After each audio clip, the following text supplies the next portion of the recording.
Hello friend, welcome back to Seed and Sparrow Homestead. My name is Kelsey. If this is your first time here, today's pie day and I'm really excited about it. I've got 4 really good recipes to share with you all. They're a bit different, not your typical apple pie or pumpkin pie, which are equally just as good, but I wanted to bring you some new ideas.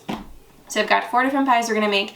We're gonna make 2 different types of pie crust. My tried and true recipe that I have been using for the last 20 years.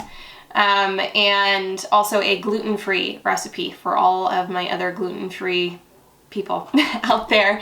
I am newly gluten-free, still learning a lot about that. Hopefully one day I can incorporate that back into my diet and not have to adjust all of these recipes, but I want to be able to enjoy some things over the holidays, so we're going to try out a gluten-free recipe today. So I'm going to grab some butter and we're going to get started on our pie crust. So we're going to start off with our gluten-free pie crust recipe. I am breaking out my food processor here. This is how I prefer to make my pie dough. And now I have scoured the internet looking for the best gluten-free recipe out there. Like I said, I'm fairly new to this still, so I just went and trusted other people who have been doing the research and living that lifestyle for a lot longer than I have. And I must have gone through at least 30 different recipes, and it's crazy how they all vary just a little bit. And I found one that had like, I think, how many, was it like 1,000 reviews? It was really popular and all of the reviews were fantastic, so that's the one we're going with today. So I'm gonna go grab my butter and my gluten-free flour, and what else do we need? So obviously we need some gluten-free flour. I'm using a 1-to-1 blend. It says that if the blend doesn't include xanthan gum, then you need to add some. Mine has it in it, so I did not purchase the extra xanthan gum. We also need baking powder, salt, butter, sour cream, and ice cold water. So I'm gonna go grab all those things and we'll get that put together here. I think I have everything I need, although I was not quite prepared well enough for this recipe. I had thought there was some sour cream in the fridge and there is not. So we're substituting that for some Greek yogurt. That should be fine. Well, I'm gonna taste test this before I actually bake the pies in it because I don't want to waste everything. So I am gonna taste test it for you. Now, if you don't have a food processor, you can do this by hand. You could do it in a stand mixer. The thing is, if you're going for a really flaky, buttery crust, you want your butter to stay as cold as possible, so not working with it with your hands too much. Your hands will just warm it up and you won't get that nice, those flaky layers. So I like using my food processor because all I have to really do is pulse it just a few times and it gets it like the perfect consistency. You could use a fork or a pastry cutter if you're doing it by hand. If you're using the KitchenAid, I would probably like cube the butter first and then throw it in there with your paddle attachment and just mix it until combined. You don't want to overwork it either. It can become chewy and gummy, so there's a little bit of an art, I think, to pie crust making. It's not hard, you just have to know a few tips and tricks, and it'll come out really good the first try. The recipe that I am using will make 2 9-inch pie crusts.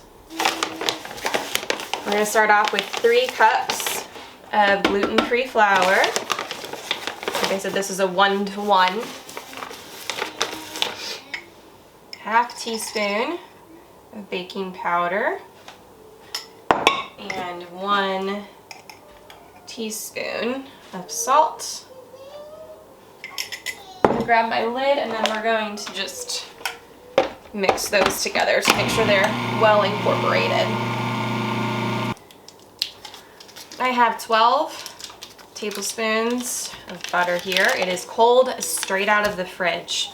I am just going to roughly cube this up. It's a bit easier on my machine here. Let me grab a knife. Back on. pulse this up. So here is kind of what I'm after. There's some smaller, like pea-sized bits of butter in here, a little bit crumbly looking. Now we're gonna add in the sour cream. I'm taking my cup of yogurt, but you use a sour cream. Gonna add that in here.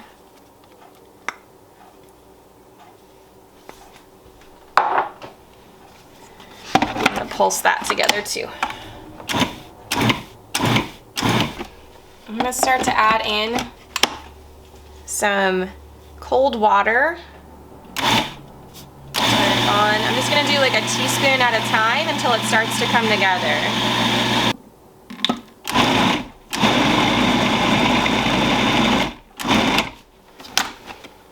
All right. I'd say that looks like a pretty nice dough.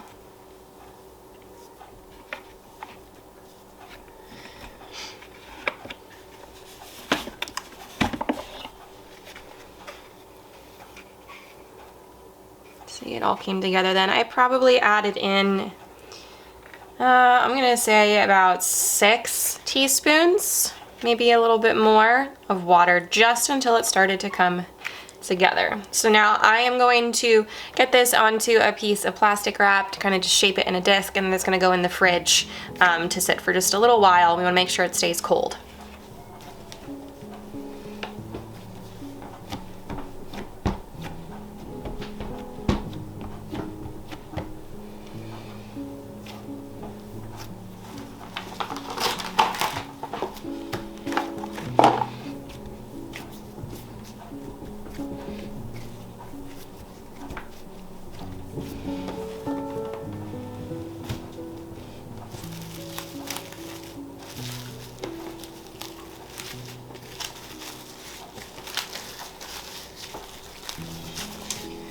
Into the fridge it will go for about 30 minutes. On to my good old faithful regular all-purpose flour pie crust. I am using 2.5 cups of white wheat organic all-purpose.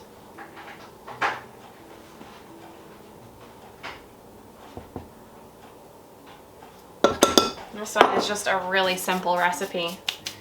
We're gonna do a 1/2 teaspoon salt and a cup of butter.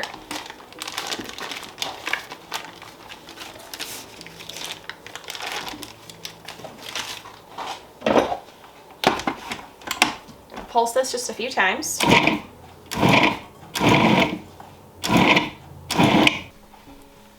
Got some cold water here.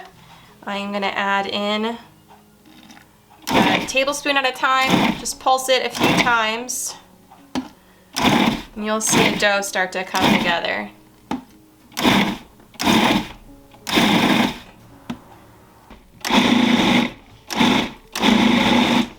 All right, I think that's good. Get it out onto my table.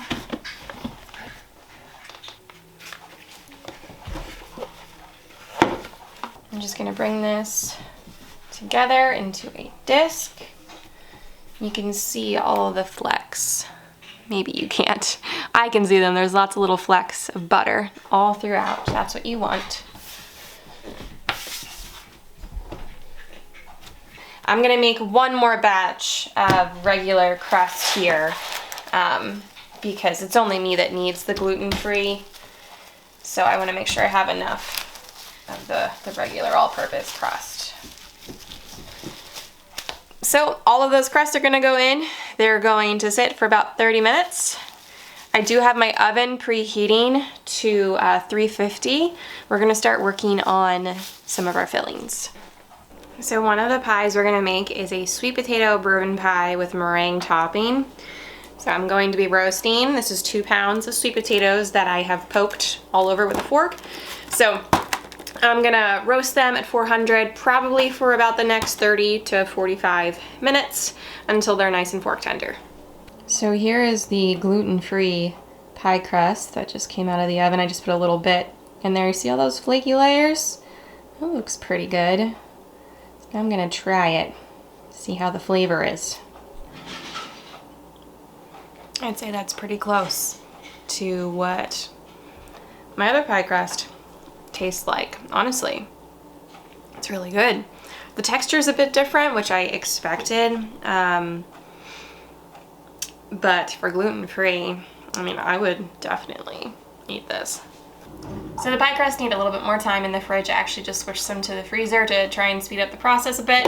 I'm gonna work on a filling here, and by the time I'm done with this, they should be good to go. So we're gonna make an apple butter pie. It's a bit of a custard pie. It's definitely something that's pretty popular around here in Amish country. It's really, really good. So the first thing is 2 eggs that we're gonna beat here in this bowl.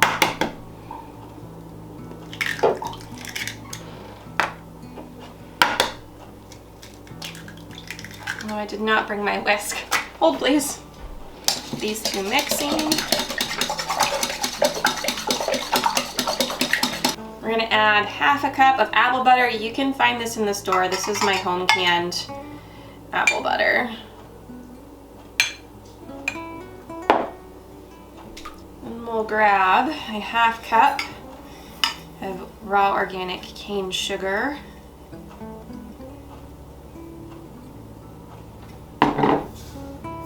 And 2 tablespoons of, I'm using arrowroot powder. If you don't have that, you can use cornstarch. It's just a cornstarch substitute. 2 tablespoons. I'm gonna grab some cinnamon.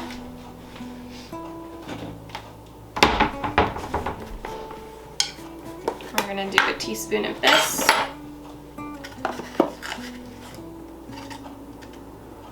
I'm gonna mix this together.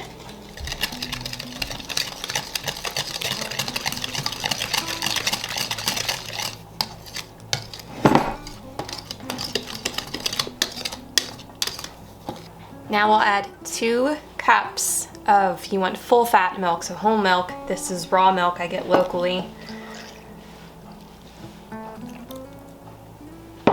And that is all this pie is. Very simple, but tastes so good.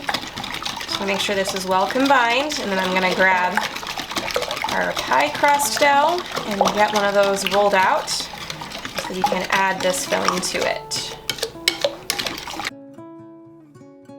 Now I prefer to roll out my dough either between 2 sheets of parchment paper or some plastic wrap.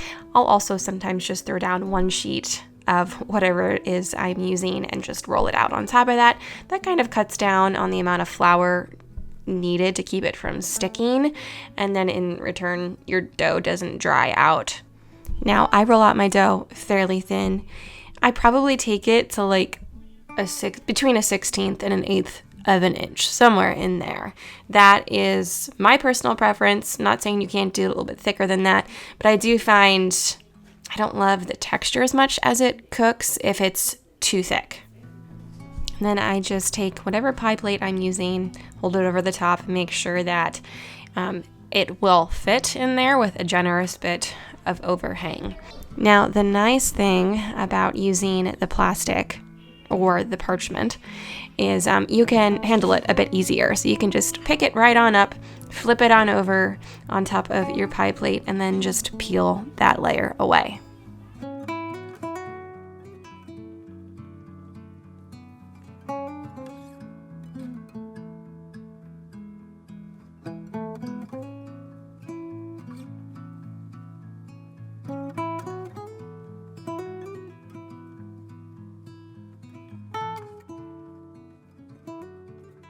I do like to leave about a 1/2 inch to an inch of overhang so I can tuck that over. Just creates a nicer crust edge. And then I will just crimp that with a finger between 2 other fingers, or sometimes I'll just use a fork to crimp down the edges. Sometimes I'll make a fancy design. I like pie making. It's a lot of fun. It allows me to be a little artistic. We're gonna pour our apple butter custard mixture into this pie dish. Now it is a very runny batter, and it's okay. Trust the process, it will set up. Now for the first about 30 minutes of any pie I bake, I like to cover the crust with some aluminum foil. I know they make actual gadgets to do this. I just use what I have. So aluminum foil works well. I just take a nice long strip, double it over, kind of pinch together the ends, and then cover, push down the sides and cover the crust a bit just to keep it from getting too brown. I will remove that though about the last 15 to 20 minutes of baking. Now, since that apple butter pie was pretty liquidy, I couldn't have put any sort of design on the top now, so I'm going to bake something separately so that once it does set, I can just place this on top. So I'm taking some of my leftover pie crust, pie dough, and I am just cutting out a little apple shape just to add a little touch of lovely to the top. So I'll just put that on a baking sheet for about 10 to 15 minutes or until it's nice and golden brown. Now I'm going to move on to working with some of the gluten-free dough. I'm not going to lie, this one splits much easier than the regular crust. But it also seems to piece together pretty easily. So I'm trying to be extra gentle with it here. Now, I had said in my last video I was going to be doing some gluten-free pie crusts, and I had a few of you reach out to me and tell me to do the America's Test Kitchen recipe. However, I had already started filming this video. That was one that I had looked at, and the only difference really between the one I'm using and that recipe was some vinegar. And maybe some of the ratios were different, the measurements, but seems like that's a really good one to try as well. Not too terrible. You can kind of squish it all back together, but it does seem to want to break apart a bit easier. All right, next recipe, we're gonna do a cranberry orange custard. I love that flavor combination. I love it in all different types of baked goods. Cranberry orange scones are some of my favorites, so I thought I would bring it into a pie. So the custard itself is gonna be 3 eggs beaten. Now I do wanna say quickly that you can most definitely make these pie crusts ahead and freeze them for up to 3 months, but you can also freeze all of these pies. With the exception of the meringue topping. You'd want to make that after you've brought them out of the freezer. And we're going to add 1.5 cups of sugar. I'm going to see how much I have left here. This is probably just about a cup. Yes. So I'm going to make up for that with some sucanat, and sorry for all the crashing in the background, the kids are playing. Sucanat is just unrefined sugar, so that's good. We'll do 1/2 cup of that. I need a cup of heavy whipping cream. Now I'm making this gluten-free, so we need 1/4 cup of flour. I am just using gluten-free flour. And do 1/2 teaspoon of salt. A teaspoon of vanilla.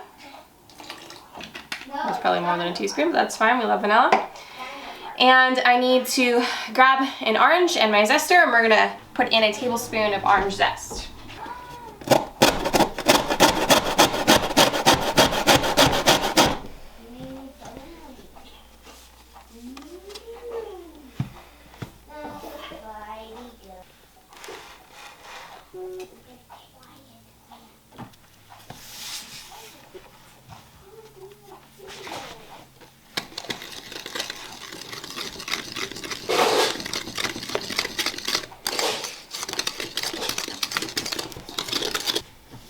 We are going to add 1 bag, which I believe is 12 ounces of fresh cranberries, to the bottom of our pie crust.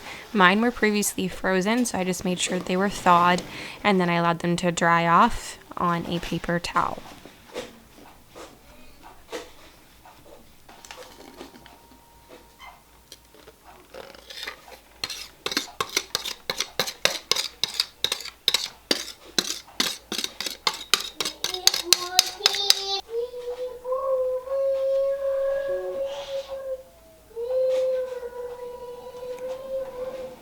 This pie bakes at 350 for 45 minutes. Alright, so here is our apple butter pie. Let me jiggle it for you. See it? It's still pretty jiggly. And that's okay, it's going to be. It will set up as it cools. But what you want to do is take like a butter knife and stick it in the center, and it should pull out clean. And you know it's done. It's been in here for right about an hour, I think a couple minutes over, so I'm gonna get this out and let it set up.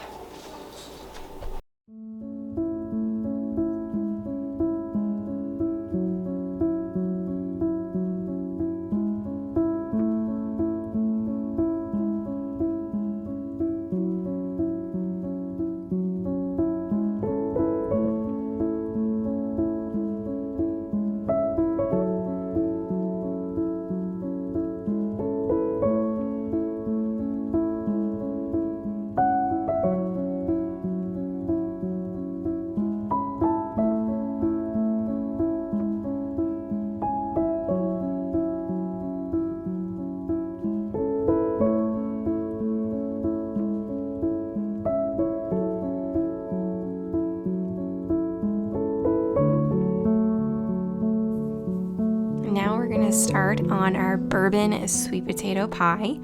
So our sweet potatoes have been roasted. I've peeled them and now I am mashing them.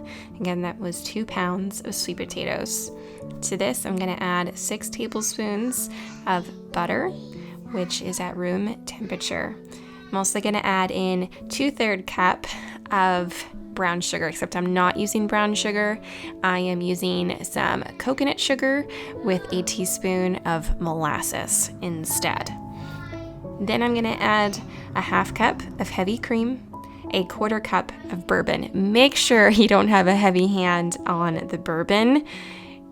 I've done that, and let me just tell you, it does not taste so great in the end. You just want a little bit of bourbon. A scant 1/4 cup is perfect. Then we're gonna add in 1 large egg plus 2 egg yolks, a tablespoon of flour. I am using gluten-free, 1 teaspoon of vanilla, a teaspoon of cinnamon, 1/2 teaspoon each of nutmeg and ginger, a 1/4 teaspoon of cloves, and a pinch of salt.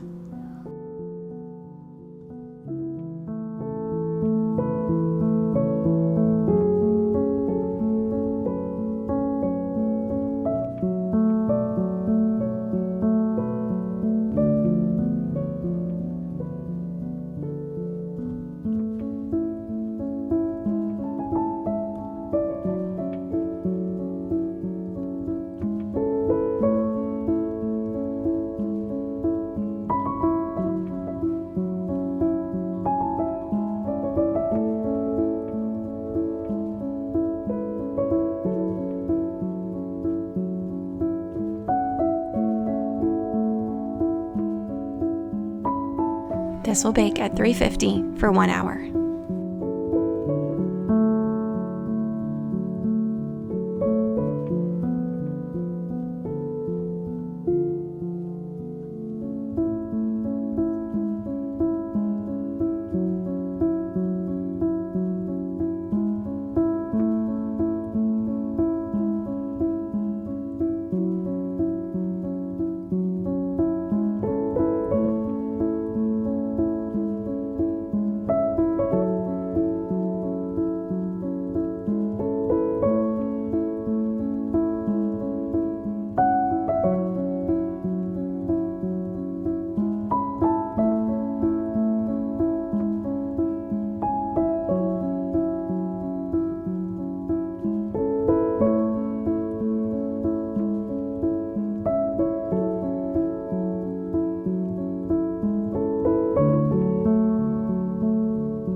I'm working on the final pie over here. I'm gonna wait for that sweet potato bourbon pie to cool down before I make the meringue to top it with.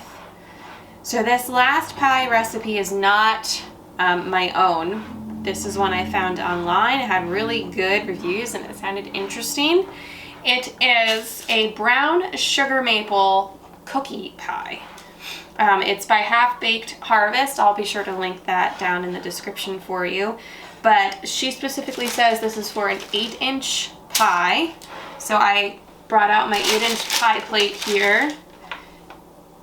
I'm gonna get this ready to go. I'm gonna stick this into the freezer while we make the filling. In a moment here, we're gonna go over to the stove. We're gonna brown up some butter. But first, I want to mix together some brown sugar and eggs. I'm not using brown sugar again. I'm just gonna use sucanat, and then I'm gonna add a little bit of molasses, which is basically brown sugar, but it's not refined sugar then, it's just sucanat. So we need 1 cup.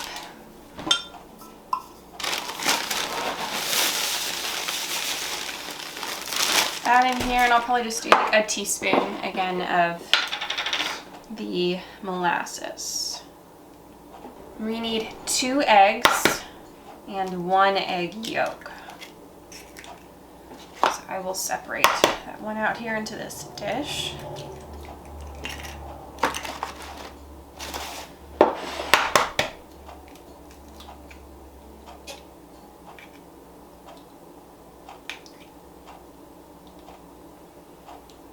We're gonna add in a 1/3 cup of heavy cream. I have to grab some maple syrup.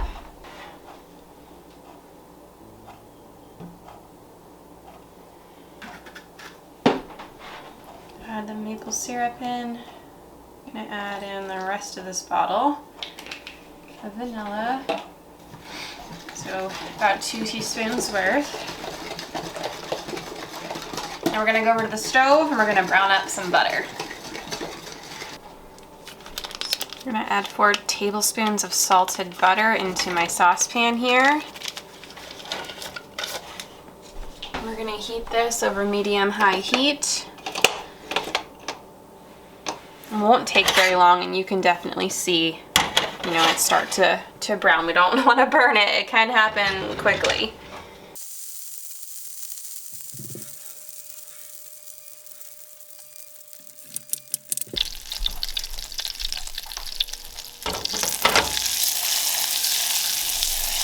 I'm going to slowly add in our browned butter.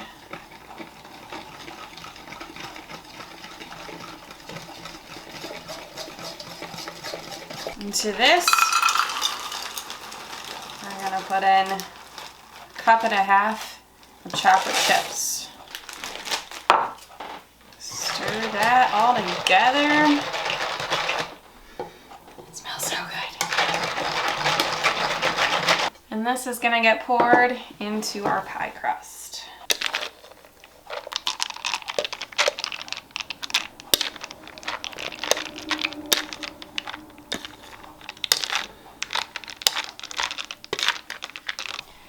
Now into a 350-degree oven for 1 hour. We are going to make some meringue now. So I have reserved 2 egg whites from earlier. I'm going to add in a 1/2 cup of, this is coconut sugar. You could just use regular granulated sugar. That's going to go in. And then I also need some cream of tartar. We're going to do a 1/4 teaspoon.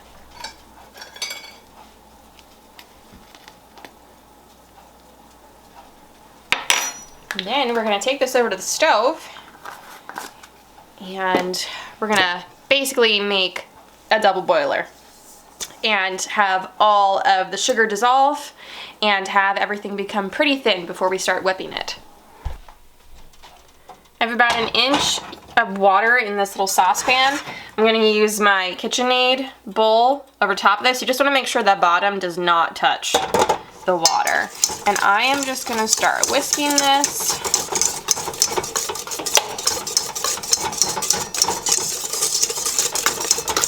Until all of the sugar is dissolved.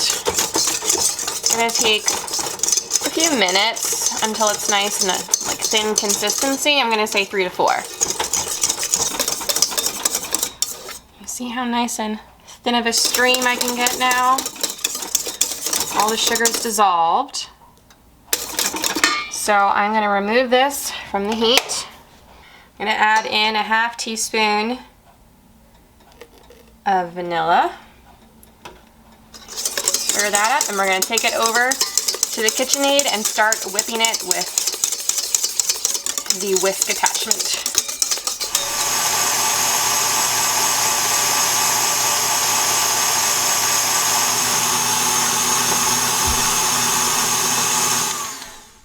It's ready to go as soon as stiff peaks form and hold their shape.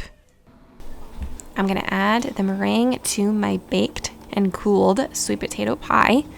I decided to put this underneath the broiler. I don't actually have like a little kitchen torch to like brown and toast the top, so I just put it underneath my broiler for about 2 minutes or so, and it was about 6 inches below the broiler.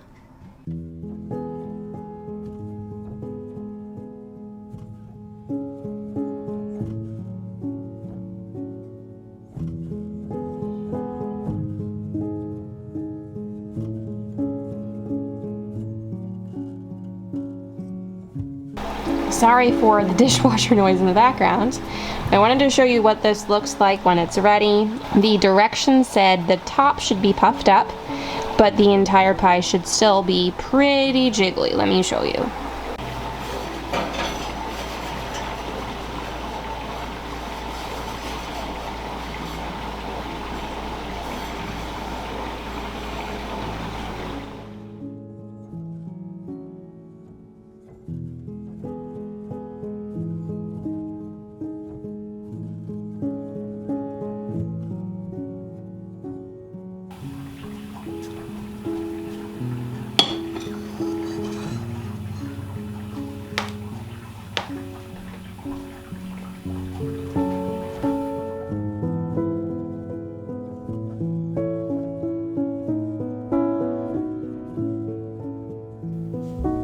Friends, these all turned out really well. I enjoyed all of them, although I must say my favorite is the Cranberry Orange Custard. It was so good. My mom and I both said that might be our new favorite. The apple butter pie is really mild. It's slightly sweet, a taste of apple and spice, and really quite lovely. There is so much depth of flavor in the sweet potato pie. It's rich and creamy, and that light and fluffy, just barely sweet meringue is the perfect touch to balance it all out. The maple cookie pie is so good. It is very rich. It's somewhat caramelized and gooey, and it will satisfy any chocolate lover's sweet tooth. Thank you, friends, for coming along with me and spending some time in my kitchen. I hope you enjoyed. As always, you can find all of today's recipes and instructions down in the description. And if you have any questions, please don't hesitate to ask. I'll be happy to help you out in the comments. Wishing you all a very happy holiday season. May your day be blessed. I'll see you next time. Take care.